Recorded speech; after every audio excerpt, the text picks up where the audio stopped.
¿Qué tal? ¿Qué tal? Ah, no, ya yo saludé, ¿verdad? Se le resetió. Se le resetió. Mire, oiga, corrijo, no hay ningún problema. Porque todos nos equivocamos, así varón. mismo es. Pero tenemos la oportunidad de corregir. Es más, eso me da pie a comenzar hablando de ese tema con Fernando Aramburu Porras. Don Fernando, muy buen día. Buenos días, Hugo. ¿Qué tal? ¿Cómo amanece? Buenos días a la audiencia. Una nueva semana. Opa. Con bríos. Con ganas. Para seguir adelante. De eso se trata. Oiga, mire, aquí uno se equivoca, corrige. Algunos le han pedido a la Corte Suprema, oye, te equivocaste, corrige. Estamos en ese entresijo, ¿no? La Corte corrige a medias, pero no... Oiga, aclárenme una cosa, porque usted es casi abogado ya. Si yo hago un acuerdo, ¿es por una resolución hecho atrás el acuerdo o tiene que ser otro acuerdo? Debería ser otro acuerdo. Ya, no, es porque el otro acuerdo todavía suspendiendo no se ha... Entonces... Aparece en Gaceta Oficial, todavía, tal cual. Así que bueno, todavía, o sea que está vigente lo que se suspendió. Lo que suspendió. Cosa más rara. Entonces la Y Corte... lo que se suspendió puede ser reactivado en cualquier momento. En cualquier momento. Bueno, nosotros usábamos las grabadoras, ¿se acuerdan? Uno ponía pausita y soltaba play de nuevo para oír los cassettes. Don Fernando, ¿qué hacemos con eso? ¿Qué le recomienda a la Corte Bueno, Suprema? mire, yo creo que esto fue una medida desatinada, ¿no? Pues fue una medida inoportuna. Yo no dudo que se merecen eso, como nosotros o todos nos merecemos jubilarnos con el último salario. Ojalá hubieran podido tener eso. Sin embargo, las condiciones de la realidad nacional son otras. Tenemos una situación de desempleo muy alto. Acabamos de pasar una ley del Seguro Social que fue muy discutida, muy debatida, que causó muchas protestas y que es la ley nacional, es la ley que rige en el territorio nacional. Y todos deberíamos acogernos a esa ley. Pienso que la decisión de la Corte fue inoportuna, fue rechazada por la gran mayoría de la población, todos los gremios, la sociedad civil, la Asamblea e inclusive el Ejecutivo. Porque el ministro de Economía le mandó una carta respetuosa, pero animándolos, incitándolos a que retrocedieran. ¿Qué hace la Asamblea? La Asamblea hace una cosa a medias. Suspende la medida para los magistrados, pero lo mantiene para el resto de los jueces y magistrados de la Corte. Yo considero que lo que estamos pidiendo a la población en general es que eso se derogue, que haya otro acuerdo y que eso se derogue. Corregir es sabio cuando uno se equivoca. No es pecado equivocarse, no todos nos equivocamos. Y si hemos actuado de una manera incorrecta, pues pidamos disculpas y echemos para atrás, no pasa nada. No pierden autoridad, al contrario, ganan autoridad. Van a perder autoridad si siguen por ese camino. Ha quedado muy maltrecha la reputación de la Corte Suprema, que había venido desarrollando una labor encomiable. Nos sentíamos que teníamos una Corte renovada, que iba por el buen camino. Esto como que ha sido un desvío del buen camino y creo que hay que regresar. Fíjese que ayer don Juan Carlos Araúz usó en debate abierto, que usted ve por esta pantalla los domingos a las 3 de la tarde, del cual me han escrito mucho, ¿no? La Corte debe tener esa autonomía de gobierno para tomar sus decisiones y no debe actuar por lo que le diga la barra, lo que digan desde las graderías. Y entre los tantos razonamientos que me enviaron, hubo uno que me llamó la atención. Me dijo, mira, si bien es cierto el contrato de la minera no era el mejor y tenía sus problemas, en aquel momento la Corte respondió a una presión y corrigió algo que se había hecho mal, porque en esta ocasión y que tenía 10 años, corregir por esa presión también. Y que tenía 10 años ahí en la Corte, ¿no? Pero bueno, mira, yo creo que no solamente la presión, que por supuesto que influye, porque son seres humanos y son parte del engranaje y de la sociedad panameña, sino que yo pienso que está muy claro, yo no soy abogado, pero he escuchado a abogados distinguidos de este país decir que el tema de jubilaciones, el tema de pensiones, tiene que ser por ley, no puede ser por acto administrativo. Por más que el Poder Judicial tiene autonomía presupuestaria, no pueden ellos aumentarse la jubilación de manera autónoma y por un acto administrativo. Eso va en contra de la Constitución, por lo que he escuchado a varios ilustres abogados a quienes respeto, Noriega, Ana Matilde Gómez, el mismo Ernesto Cedeño, entre otros. Esta discusión en el marco de las jubilaciones especiales, que a juicio de las autoridades de la Corte Suprema de Justicia no existe ninguna jubilación especial es una compensación por retiro, así la ha llamado. Se ha suspendido para los magistrados, más no para los jueces de la Administración de Justicia. Pero este debate puede abrir a que en el órgano legislativo se discuta una ley general de salarios, porque previo a esta compensación, en el órgano judicial, los magistrados aumentaron su salario. Sí. Devengan $14.000. Y esto ocasionó constitucionalmente un efecto cascada hacia el procurador, hacia los magistrados del Tribunal Electoral, y todos deben mantener el mismo nivel. Ahora bien, el presidente de la República dirige el país, devenga $6.000. La señora Etelvina de Bonaga en Chiriquí gana $14.000. El rector de la Universidad de Panamá, más de $10.000. Entonces hay una discrecionalidad. No es momento para poder poner en discusión cuánto deberían ganar las máximas autoridades de los 3 órganos del Estado. Sí, yo estoy de acuerdo. Estoy de acuerdo con eso. No puede haber estas disparidades, salvo que haya situaciones muy especiales, por ejemplo, como la autoridad del canal, que es un tema muy particular, es una responsabilidad muy especial y tiene realmente autonomía constitucional. Ellos sí tienen autonomía constitucional. Aquí no, aquí son todos partes del aparato del sector público y tienen que regirse por las leyes de la República. Entonces, si hay una ley general de sueldos y salarios para el sector público, bienvenida. Ahora, una de cal y una de arena, vamos a ver entre cosas. Está comenzando la semana, entonces para mantener ahí el ritmo, miramos un problema, pero miramos un problema que se está solucionando. Esta mañana escuchaba al ministro de Comercio reiterando una noticia que surgió cerrando la semana pasada, y es la posibilidad de reconciliación. Mire, voy a la palabra que voy a usar, reconciliación con Chiquita. ¿Cómo recibe usted el posible regreso? Podría estarse cerrando ahora en Brasil, que va el presidente de la República, luego de que esto ha impactado de la forma en que ya hemos sido testigos en el área de Bocas del Toro. ¿Cómo la recibe usted? Bueno, Hugo, por supuesto es una buena noticia. Hay que saber un poquito el detalle, qué es lo que la empresa está solicitando a cambio de regresar. Yo me imagino que seguridad, garantía de que no van a seguir cerrando las calles para el acceso de la producción y el personal. Pero en fin, el hecho de que Chiquita regrese a Panamá, acuérdese también que esas son las mejores tierras probablemente de América.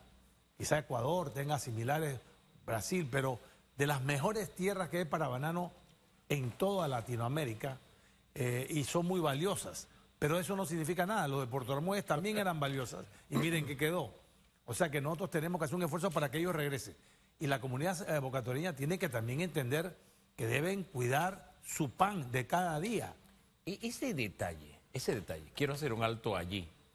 Porque en medio de la crisis, aquí estaba como un maestro, Félix Antonio Chávez Paisano, que quedó en un pueblito que se convirtió en un pueblo fantasma. Tuvo la familia que irse porque ahí no había nada. Finca Malagueto adentro. Finca Malagueto adentro, después que se fueron las bananeras, ante un conflicto laboral allá en Puerto Armuelles. Entonces él decía, oye, bocatoreños, mire que les puede pasar esto. Dice que nadie aprende por cabeza ajena. Y evidentemente vimos que la historia se dio, y a mí me dolía después de verdad ver a los trabajadores como que no entendían lo que había pasado. Algunos muy sorprendidos, y digo yo, sorprendidos en su buena fe. Esa es la mala dirigencia, Hugo, la mala dirigencia. Ese detalle, el tema de las dirigencias y saber, porque oiga, más allá de que yo tenga un dirigente, yo tal vez no aprenda por la experiencia de Félix, pero si la vivo yo, ya es otra cosa. Aprender por cabeza ajena es duro, pero ya lo vivieron. Yo creo que han aprendido la lección y yo creo que deben recapacitar, sobre todo los empleados bananeros que viven de esto, ellos y sus familias, y que son el corazón, son la sangre que fluye en esa provincia. A mí me tocó trabajar en Bocas del Toro, allá en la época de que trabajaba en Petroterminal de Panamá, y yo sé la importancia que tiene esa compañía en toda esa zona. O sea, eso tienen que valorarlo y protegerlo. Tienen que elegir dirigentes responsables que respondan a los intereses de la comunidad también. O sea, yo creo que la lección debe ser aprendida y no se debe repetir más nunca una situación como la que tuvimos hace un mes en Boca del Toro. Usted formó parte de un consejo de gabinete, fue ministro de Estado. ¿Qué tan difícil o complejo es que el Ejecutivo se traslade nuevamente a dialogar con los altos ejecutivos de esta empresa y decirle, bueno, vuelvan, pero ¿qué condiciones va a ofrecer sí, Panamá? Eso nunca es bueno para el país. O sea, pero cuando hay que hacerlo, hay que hacerlo. O sea, uno tiene que, el Consejo de Gabinete, el presidente de la República tiene que actuar como un buen padre de familia. Cuando un hijo se desvía y comete una trastada, pues el padre va a socorrerlo. Después lo castigará, pero primero es socorrerlo, sacarlo del problema y tratar de enmendar lo sucedido, ¿no? Yo pienso que está actuando bien el presidente, haciendo un esfuerzo, va a Brasil, la empresa es brasilera, ahora los dueños son brasileros. Yo creo que es una buena oportunidad. Por supuesto, van a poner condiciones y el presidente tendrá que ver hasta dónde puede llegar. Y fíjese que usé la palabra reconciliación porque incluso en una reconciliación, cuando usted regresa, hermano, usted tiene que volver a ganarse la confianza. Ese es un proceso. Tiene que haber un compromiso también del sindicato. O sea, no puede ser solamente que el gobierno... Sí. Aquí tiene que haber un mea culpa. Total. Tiene que haber un mea culpa del sindicato. En toda reconciliación hay un mea culpa, un propósito de enmienda, se dice, y el compromiso de no volver a repetir. Eso no significa que no tengan derecho a huelga. Tienen su derecho a huelga siempre y cuando sea por motivos salariales o de condiciones de trabajo inherentes a la producción de banano, pero no razones de tipo político como la última vez. Ahora bien, vamos a otro tema, vamos a las vistas presupuestarias. Comienzan la otra semana. Comienzan la otra semana. Pero antes de ello, fíjese, me acabo de acordar de otra buena noticia. A ver. El costo de la deuda está cayendo, nos cuesta menos. Sí. Ese lastre que tenemos de seguir teniendo deuda, pero nos está costando menos. Eso no ocurre de la noche a la mañana. Primero quiero que nos hable de eso, mire. Bueno, yo creo que la labor que ha venido cumpliendo el Ministerio de Economía y Finanzas, dirigido por el economista Chapman, a quienes respetamos y conocemos bien, ha mandado el mensaje correcto. Ha transparentado las cuentas nacionales. Tuvimos un déficit muy alto el año pasado, pero fue como una limpieza de todo lo que venía arrastrado debajo de la mesa, encima de la mesa, lo que fuere, 7,5%, muy alto. Pero hay un propósito de enmienda nuevamente aquí, de que vamos a corregir y vamos a ir bajando esto, 4% este año, 3,5%, 3%, 2,5%, así, vamos a ir bajando ese déficit, lo cual significa un esfuerzo grande en términos de contención del gasto, aumento de los ingresos. Eso que se dice tan fácil, no es tan fácil, Hugo. El ministro de Economía es el ministro más impopular que hay en el gobierno. Quizá la posición más ingrata que tiene el gobierno, porque tiene que decirle que no a todo el mundo. Eso no es fácil. Yo he visto que ha habido un esfuerzo, las casas calificadoras, los inversionistas han visto este esfuerzo y ha bajado lo que se conoce como el margen de riesgo, o sea, lo que pagamos por encima de los bonos del Tesoro americano. También ha influido la actitud del gobierno o la posición del gobierno con relación a temas como la mina, temas como Río Indio. Esos son temas que estuvieron presentes en la bajada de la calificación de riesgo, en el aumento del margen, que ahora por lo menos hay la esperanza o la sensación de que el gobierno va a corregir. Sin embargo, si no cumplimos con las metas impuestas en la ley de responsabilidad, es decir, si este año no cumplimos con el 4% de déficit, estamos hablando de 3.500, 3.600 millones máximo de déficit del sector público, y el próximo año no cumplimos con los 3.000 o 3.200 millones que se han propuesto en el nuevo presupuesto, pues vamos a volver a subir en ese margen. Lo mismo pasará si no logramos reactivar la mina. Ojo, que no es solamente las finanzas públicas, es la mina, es Río Indio y son las finanzas públicas. Son los tres elementos que la gente está observando desde afuera para ver si somos un país responsable, que toma las medidas que son necesarias para que el país siga para adelante. Podamos disminuir el desempleo y mejorar el perfil fiscal. Fíjese que la analogía que se me ocurre es que teníamos el agua aquí en la nariz. Con las medidas que se han tomado, de alguna forma estamos respirando. Seguimos con el agua al cuello. Estamos respirando. Seguimos con el agua al cuello. Pero lo que quiero destacar es que ese plan elaborado y otras medidas que se han tomado, que ya usted enumeró algunas, han traído esa consecuencia, pero al final esa consecuencia es producto de algo que se llama confianza. Que es un poco lo que estamos aconsejándole o recomendándole a la gente de Bocas del Toro ahora ante la posibilidad que regrese Chiquita. Hay que volver a ganar confianza. Eso es tan La confianza, una vez que se pierde, Hugo, tú bien sabes. A mí una vez me dijeron, mire, el matrimonio y la confianza es como una bola de cristal. Los negocios son una bola de caucho. Usted se cae y rebota, usted de alguna manera se vuelve a recuperar. Pero lo que es la confianza entre dos personas, si eso se cae es como una bola de cristal. Usted se puede pasar la vida entera recogiendo los pedacitos. O sea, eso tenemos que tenerlo en cuenta. Hay que cuidar mucho esa confianza. O sea, que yo creo que hay que recuperar la confianza del mercado internacional en Panamá. Tuvimos años de mucho despilfarro, duplicamos la deuda. Ahora, el talón de Aquiles, Hugo y Félix, es los ingresos. ¿Cómo? Porque miren ustedes una cosa, el presupuesto de este año no aumenta mucho los gastos operacionales, pero tampoco los baja. O sea que prácticamente, como dicen en inglés, es business as usual. O sea, no estamos haciendo, como el mismo ministro dijo, una recorte tipo Milei o tipo Ecuador. No estamos haciendo eso. Es una cosa más pausada. ¿Qué significa eso? Que estamos confiando en que los ingresos van a aumentar 10, 15%. ¿Cómo vamos a hacer aumentar esos ingresos 10, 15%? Mediante una buena gestión de la Dirección de Ingresos, combatir la evasión, pero no solamente la evasión, sino también revisar las exoneraciones. Hugo, este país, el 50% de la economía no paga impuestos. Esa situación, ese modelo no puede continuar. Señores, ya el país tiene una ventaja competitiva por sí misma. No se justifica que todos los sectores que usufructúan la posición geográfica, que son los sectores que están usufructuando la ventaja competitiva que se ha fortalecido en los últimos años, no paguen impuestos. Entonces, eso no puede seguir. Eso tiene que corregirse. Usted habló de Milei. Milei, cuando llega a la presidencia en Argentina, reduce, une algunos ministerios y generó también opiniones a favor y en contra. Algo similar ha sucedido en Panamá. No se ha eliminado todavía ninguno, pero sí se ha anunciado una hoja de ruta.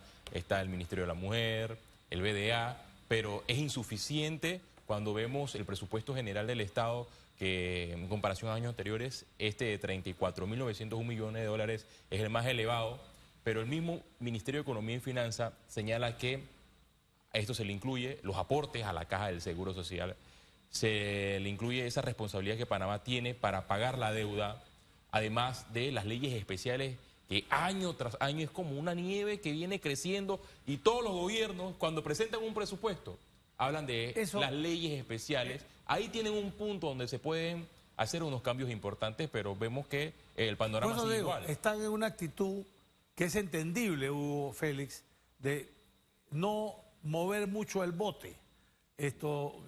No mover mucho la cosa porque vienen temas intrincados, temas complicados. Entonces, entrar ahora mismo en una reducción estructural fuerte de las 96 instituciones del Estado, señores, 96 instituciones del Estado, por ejemplo, y algunas muy grasosas, muy gordas, por ejemplo, el Seguro Social.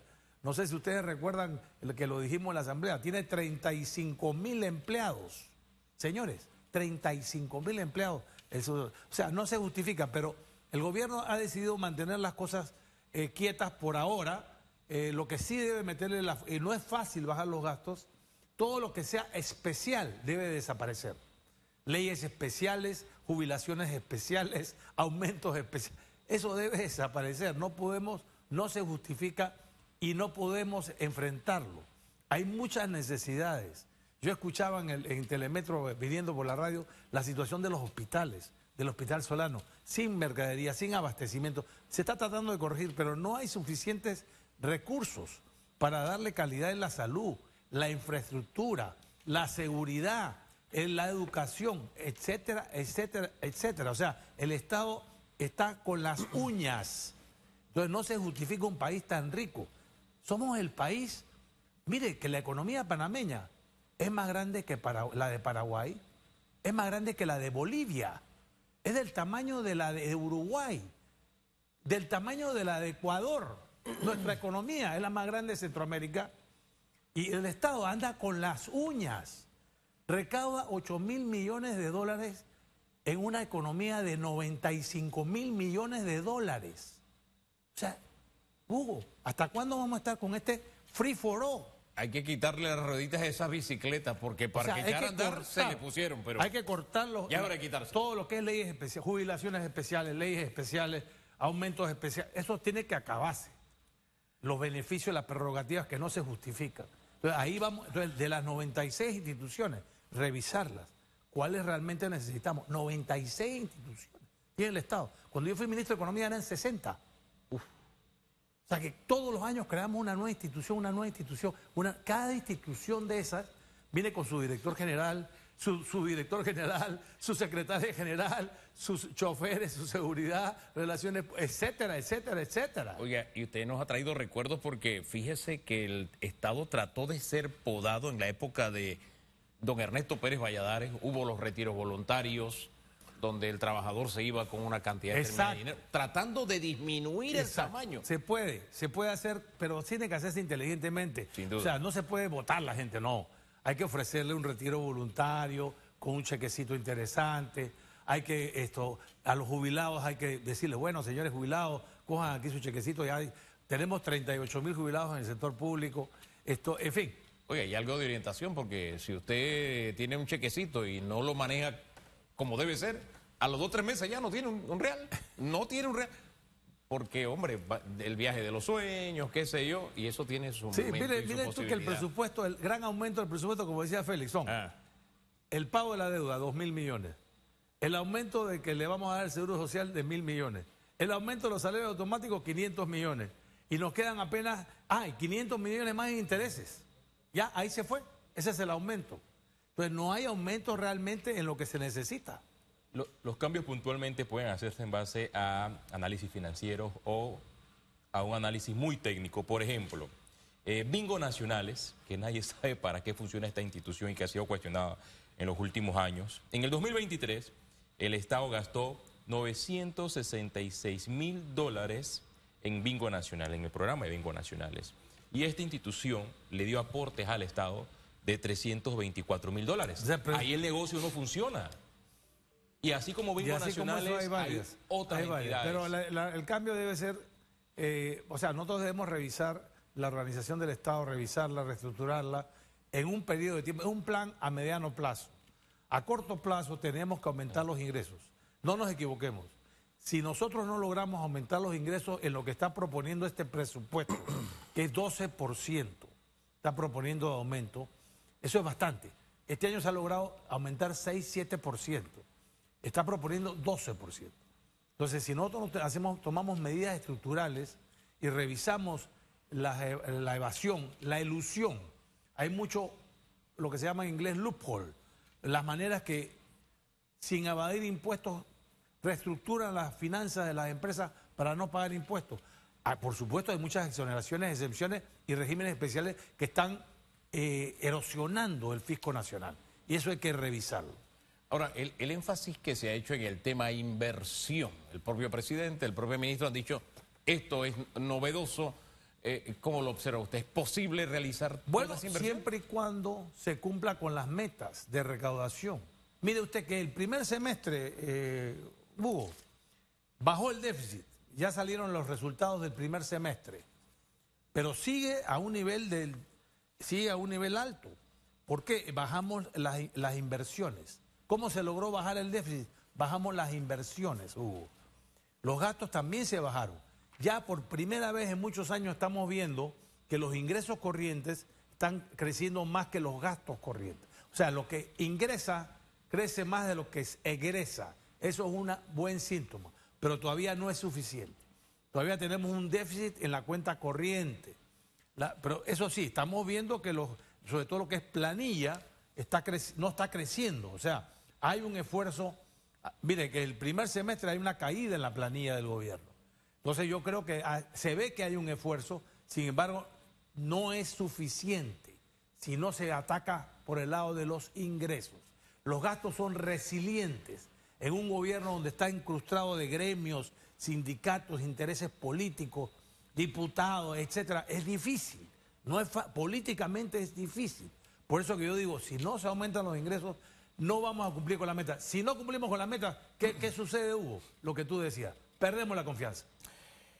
Políticamente, fíjese que usted usó el adverbio al que nos enfrentamos ahora en el siguiente escenario. Políticamente es difícil. ¿Y por qué? Hombre, porque tradicionalmente los diputados tienen una visión no de Estado, ni de política de Estado. De corregimiento. Ella tiene una visión de circuito. de circuito y casi de corregimiento, porque del circuito ellos se concentran en el corregimiento que tiene más votantes. Esa es su forma de ver el tema de las finanzas públicas, triste y lamentablemente. Ahora, el tema es, ¿estarán a la altura? ¿Nos demostrarán otra cosa? ¿Hay cambios en la Asamblea? Yo creo que hay cambios. ¿Usted cree que...? Yo creo que hay, mire, yo conozco a varios, inclusive la que está esperando afuera, Patsy Lee, son muchachos jóvenes con una visión de país diferente, yo creo. Tengo la esperanza. Una de las cosas que ha propuesto varios de los políticos de este país, como el doctor Pérez Valladares, es que se cambie de diputados de circuito a diputados nacionales, que tengan una visión más global de la realidad del país. Pero a pesar de eso, mire, el grupo nuevo que ganó la última elección, en su mayoría, son muchachos jóvenes con una visión, yo los veo con una visión diferente, con ganas de hacer las cosas bien.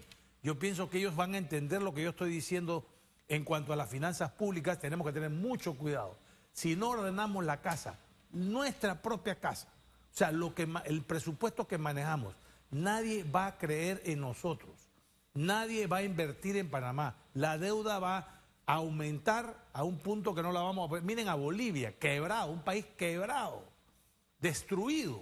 Entonces, señores, no queremos llegar a eso, tenemos que corregir el rumbo y enrumbarnos por el buen camino en todo sentido. Que se acabe todo lo que es especial. Leyes especiales, jubilaciones especiales, aumentos automáticos, eso tiene que acabarse. Esta planilla se puede reducir aún más si mencionamos unas cifras que ya fueron... Mire, con que no crezca. Anunciadas, por ejemplo... Félix, por el con que no director de la Caja de crezca. Seguro Social. Mire, con que no crezca la planilla me contento. Pero puede disminuir más. Si la Sí, Asamblea puede. elimina las sedes regionales, Puede. si el señor director de la Caja de Seguro Social elimina Puede. las 5.000 botellas que dijo que existían Imagínense, en la pero Caja usted me de acaba de Seguro decir que la rectora de Chiriquí gana $14.000. ¿Cómo así? Pues, el ¿cómo doble que el así? presidente.